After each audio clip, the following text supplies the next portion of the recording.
let's talk about let's talk a little NFL. Like I said, we've talked about the teams that we think are going to be good this year, teams that are going to do well. But what about teams that are going to do poorly? So, me and you, Donovan, we have our picks for which team we think is going to finish dead last in the NFL. And then we got picks for teams that might surprisingly be bad. Kind of a dark horse worst team. Maybe not they're going to finish at the bottom of the standings, but a team who a lot of people are kind of high on that we might not necessarily be high on. So let us start with the team that we think is going to finish in last place in the NFL. Donovan, why don't you go ahead? And I'm sure that your pick will not be biased as an Eagles fan. Listen, I'm the most unbiased person of all time. All right. Now with that, the New York Giants are going to suck this year. The New York Giants are going to be absolutely terrible. You said it. I think you said it in a conversation earlier. The Giants are the most irrelevant sports team in the city of New York, They kind of are. and they have a lot going against them. I'm not a huge believer in Daniel Jones. I think that the Giants are at a point where they need to make a decision on the quarterback, and there's one or two things that they can do. They can either buy into Daniel Jones, give him a little bit more time, and continue just rocking with the amount of turnovers that Daniel Jones continuously has every single year, or they blow it up midway through the season. Maybe sit him down, start tanking, doing all that stuff. But the Giants offensively, I think the most exciting piece on their offense right now is Kadarius Toney. Other than that, I don't think that there's anything on offense that surprises me. The defense maybe has a little bit of flair to it, but at the same time, they are in a division with the Dallas Cowboys, with the Eagles, who are much improved over this offseason. The Commanders, who I'm not that high on, however, the Commanders did beat them last year. I can't remember if they split the season series, but I do know that they got one win against them. So I don't see the light at the end of the tunnel for the Giants. Does Saquon Barkley have a bounce back here, or is No, he going to be labeled a bust? he's done. Oh, Saquon's done. done. I think he'll listen. He'll be decent, right? And so like maybe that goes against saying that he's done. But in terms of like the Saquon Barkley that everybody thinks like he can get back to, that version of Saquon is no longer here. He's had too much time off and he hasn't shown enough in that time. My take on Saquon Barkley is he is the perfect type of running back that he's very good in open field, but the running back position is all about the first like 3 to 4 yards, and he's not a guy that's going to find those tiny holes and squeak out those 3 to 4 yards. If he played for a team that had a really good offensive line, and a team that like had a really good quarterback and a really good passing attack to kind of take pressure off him, that's where he would be able to kind of perform. But he plays in a team where nobody's concerned about the pass and a team that has one of the worst offensive lines in football. And that's just not a winning situation for a guy that plays his style of running back, which is very much an open field style. So I don't think he's going to have a big year, but I don't think that's necessarily on him. I think he's in a bad situation. It'd be like that sometimes, but It'd be like that. it really does. But like for Saquon, if the Giants are trying to build their offense around Saquon and Kadarius Toney, the the thing that they actually have to do is probably use Tony in a Debo Samuel type role and just say, hey, you run the ball, right? You have to do everything because he's the most explosive player that they have.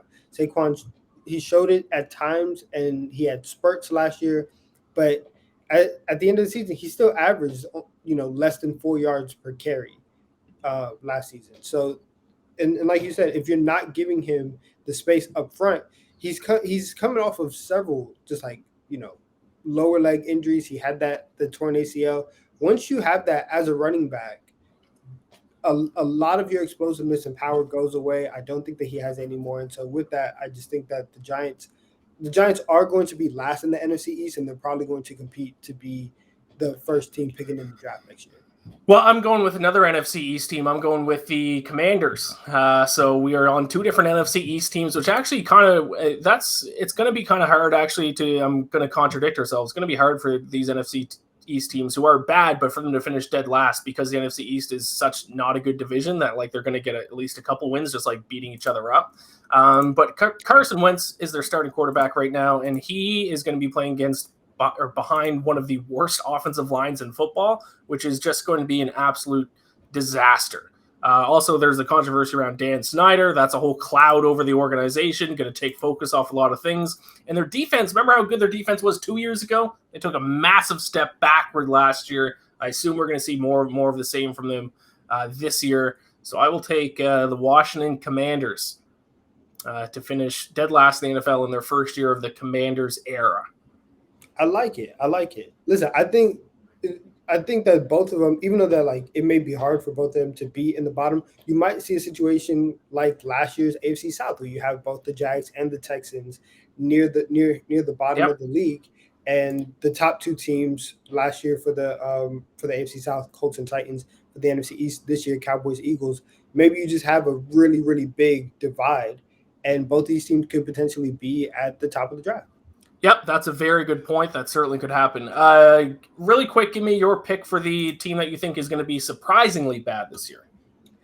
I will go with the Tennessee Titans. I think that the Titans, one, like Ryan Tannehill is not that guy. They've lost Julio Jones, who wasn't like a huge part of the offense. He was big by name, but in terms of production, he wasn't fantastic. The big loss is A.J. Brown on the outside. And now you resort to really Ryan Tannehill turning into a handoff machine with Derrick Henry. And listen, Derrick Henry he's the best running back in football. But how many years in a row can you expect a guy to take 350 plus carries, run for 2,000 yards every single year? And you finally saw the wear and tear at the end of last season where he gets hurt. I think that Henry is being put in a bad position because the Titans don't have any, other offensive game plan that they can consistently go to take pressure off of Derrick Henry. So I think they're going to be one dimensional on offense. The defense has been up and down for several years now. And without those playmakers on the outside, I don't see where they get it done. And they're in a division with the Indianapolis Colts, who I think are going to be much improved this year and win that division. So there's not going to be the amount of just easy wins for the Titans. Yeah, I agree with you. I mean, I was obviously harping on them all last year, calling them the frauds of the NFL because like their statistics weren't good. Like they're winning games, but they're getting outplayed almost every single game. So I agree with that. If the record, unless they improve and like maybe they just end up playing better, then that's fair. Then they're going to be a decent team. But if their record indicates, or at least is a truer indication of their stats this year, they'll take a step back for sure. The team I think might be surprisingly bad, the New England Patriots. Maybe I'm a little bit biased because there's no team in sports I hate more than the New England Patriots. But they still are kind of lacking in offensive weapons. I know they have Devontae Parker now, but they don't really have a big explosive guy on offense. Matt Patricia looks like it's going to be their offensive coordinator, which seems insane to me. I don't know how that's going to work out.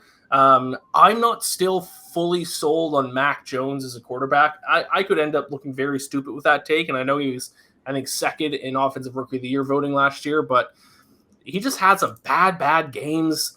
And the rest of the division, I think, has gotten significantly better. Obviously, the Bills are the Super Bowl favorites. The Jets had a fantastic draft, a fantastic offseason. The Dolphins added Tyreek Hill, and I don't really see how the Patriots improve. So I think a team that might be surprisingly bad this year is going to be the Patriots. No, I agree with you. I think that there is a lot of value on the under in the Patriots win total this year. Like you said, the rest of the division really stepped up.